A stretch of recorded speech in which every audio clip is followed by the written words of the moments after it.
La Posidonia oceanica è una pianta endemica del Mediterraneo, presente sia su substrati rocciosi sia su quelli sabbiosi del fondo marino. Sui fondali sabbiosi può formare delle praterie molto estese. Si stima che occupi un'area compresa tra i 25.000 km² e i 45.000 km². È una pianta che necessita di una buona illuminazione, di acque limpide e di una temperatura compresa tra i 10 e i 28 gradi centigradi. In condizioni ambientali ottimali può crescere fino a 45 metri di profondità. La prateria di Posidonia, detta anche posidonieto, è l'ecosistema più importante del Mar Mediterraneo. Un ettaro di prateria può ospitare fino a 350 specie diverse di animali e, grazie al suo sviluppo fogliare, libera nell'ambiente fino a 20 litri di ossigeno al giorno per ogni metro quadrato di prateria. La prateria di Posidonia oceanica è particolarmente sensibile a fenomeni di inquinamento e disturbo ambientale in senso ampio. Il suo stato di salute diventa quindi uno strumento utile per valutare sia l'impatto ambientale delle attività antropiche, ovvero quelle legate all'intervento dell'uomo sull'ecosistema costiero, sia quello derivante da fenomeni a scala globale come i cambiamenti climatici.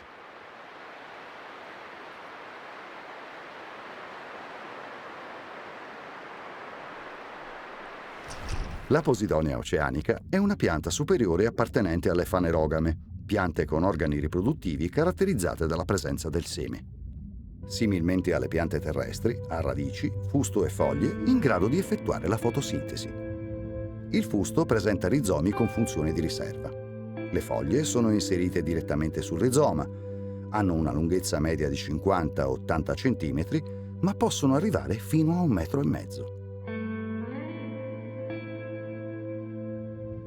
Le radici, presenti sul lato inferiore dei rizomi, servono ad ancorare la pianta al substrato, costituito da un insieme di rizomi, radici e sedimento chiamato matte, la cui presenza assicura un efficace dissipamento dell'energia del moto ondoso prima che l'onda raggiunga la costa.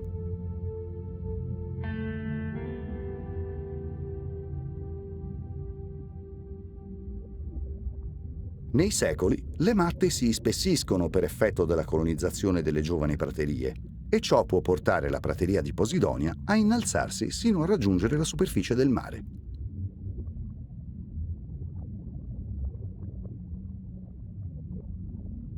Tale crescita, così come quella della Posidonia, è estremamente lenta, circa 1 centimetro per anno. Le foglie restano vitali per 5-8 mesi, invecchiando diventano brune e, specie in autunno, si distaccano dal rizoma. Trasportate dalle correnti marine raggiungono le spiagge dove, frammiste a rizomi e sedimento, si possono accumulare in mucchi chiamati banchette, che con la loro struttura elastica e compatta assorbono l'energia delle onde, riducendo significativamente la capacità di erosione delle mareggiate.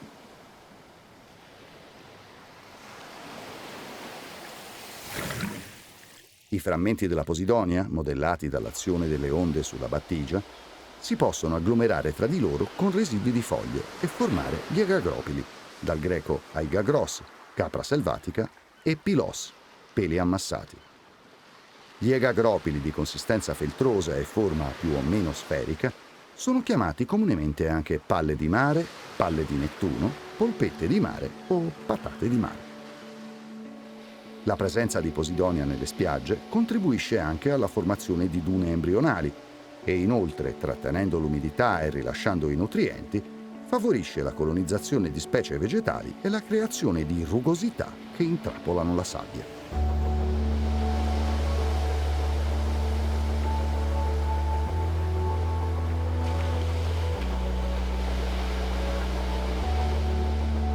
Le operazioni di rimozione della Posidonia dalle spiagge, se eseguite in modo sbagliato, possono determinare alterazioni della spiaggia stessa, rendendola molto fragile e predisposta ai processi erosivi.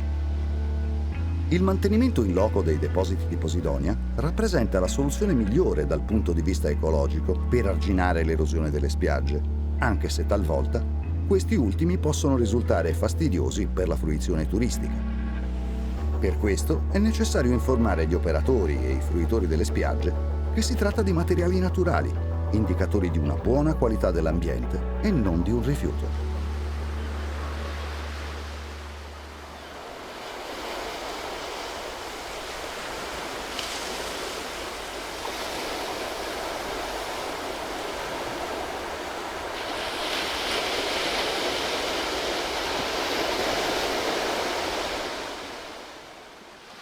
L'intervento dell'uomo sta mettendo a dura prova la sopravvivenza delle praterie di Posidonia in tutto il bacino del Mediterraneo. Tra le principali minacce vi sono le costruzioni lungo la costa, l'inquinamento delle acque, l'ancoraggio delle imbarcazioni e la pesca a strascico, oltre agli effetti sull'ecosistema marino derivanti dai cambiamenti climatici. La diminuzione dell'estensione delle praterie di Posidonia, detta anche regressione dei posidonieti, è un fenomeno difficilmente reversibile per via dell'estrema lentezza di ricrescita della pianta. Gli effetti di questo fenomeno mettono a rischio l'intero ecosistema, da cui dipende la sopravvivenza delle tante specie animali e vegetali a cui offre riparo e nutrimento. Il posidonieto, infatti, costituisce un habitat ideale, un rifugio per molte specie di pesci, molluschi e crostacei che vi trovano nutrimento e riparo da pericoli e predatori.